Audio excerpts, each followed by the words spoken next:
Hello everyone, this is Daniel. Today I will show you some basic ideas about pebbling number.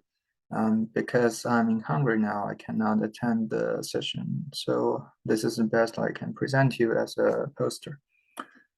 Um, well, let's get started. So in pebbling literature, usually we only consider graphs of vertices and edges, and those edges doesn't have length on them. So consider the simple example of two vertices and an edge in between. Let these vertices be A and B. This is a very simple graph. And in pebbling literature, we allow the pebbling move as the basic idea. Pebbling move is that, well, first we can distribute number of pebbles into each vertex. For example, we can distribute two vertex into A and zero vertex into B. A pebbling move is that remove two pebbles from the same vertex and then place a new pebble on one of its adjacent vertex. So we can remove two pebbles from A and place one vertex onto B. We say B is adjacent to A because they have an edge in between. Now that A will have zero pebbles and B will have one pebble. So this is the pebbling move. And the pebbling number is the smallest integer such that given such pebbles, such number of pebbles, and no matter how you distribute it on the graph, then through some sequence of pebbling move, you can reach whatever vertex you want. That is, you can place one pebble on whatever vertex. So for this simple graph, let's see what the pebbling number is. Obviously, it's not one because if there's one vertex on A and zero vertex on B, then because pebbling move needs to remove two pebbles from the same vertex, we allow no pebbling move here because there is no two pebbles on the same vertex.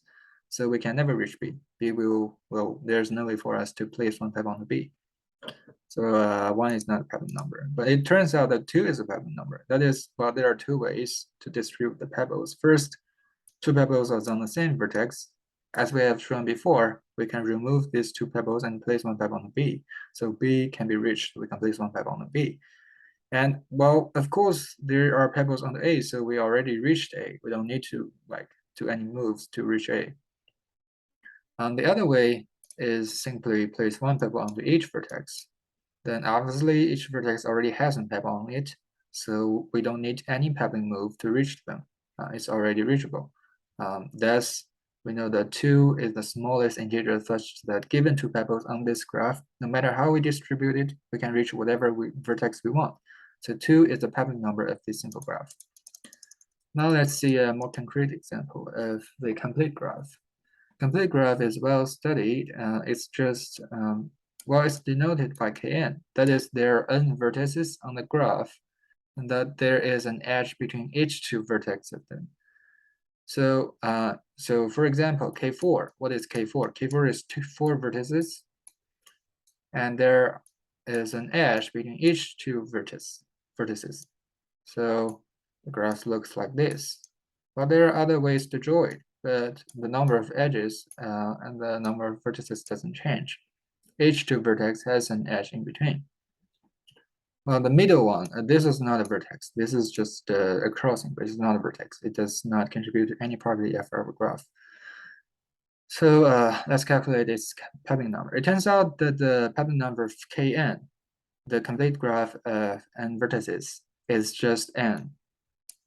Why? Because n minus 1 is not a pebbling number. That is because if we distribute n minus 1 pebbles onto n minus 1 vertices, that is, we place one pebble on n minus 1 vertices each and left a vertex with zero pebbles, then there's no pebbling moves allowed. Because for example, on K4, now n minus 1 is equals 3. So we have one pebble here, one pebble here, one pebble here. This is how we distribute n minus 1 pebbles. And it turns out that because pebbling move needs to remove two pebbles from the same vertex, we can never reach that vertex with zero pebble because no pebbling move is allowed. However, n is the pebbling number. If we distribute n pebbles onto this K4, onto any Kn, well, if we distribute n pebbles onto any Kn, there are two ways to distribute them.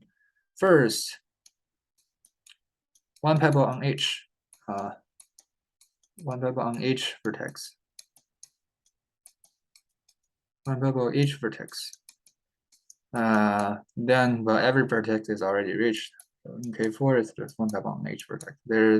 We don't need any other pebbling moves to reach any vertex because every vertex already has one pebble. And second is that if one is not true, then there must be one vertex without pebble, right? Because if every vertex has pebble and we have n vertex and n pebbles, every vertex has exactly one. So it must be that if there is not one pebble on each vertex, then there is a vertex has no pebble. So we will distribute n pebbles onto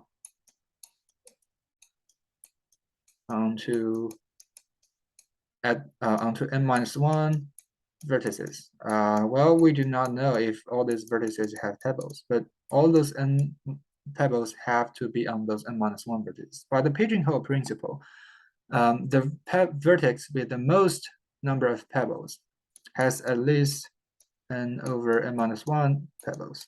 And this is equal to 2, obviously. So the vertex with the most number of pebbles has at least 2 pebbles.